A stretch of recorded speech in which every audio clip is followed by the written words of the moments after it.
Kell on 10:20 ja me oleme nüüd saanud ühenduse Tarmo Tüüriga, kes on talgupäeva Teeme ära eestvedaja. Tervist!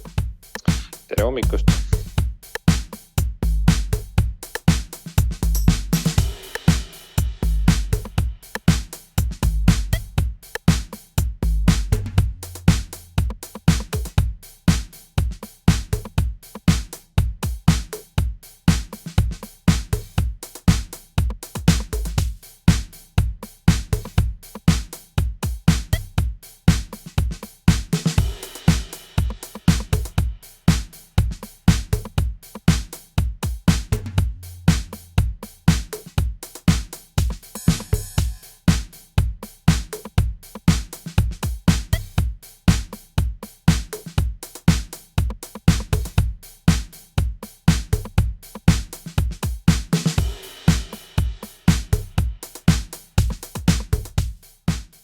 Meie maskid siin Tartu loodusmajas said valmis ja aituma kõigile üle Eesti, kes aitasid kaasa, andsid oma panuse, et me jõuaksime kiiremini tavaelu juurde tagasi, nii et kanname maske.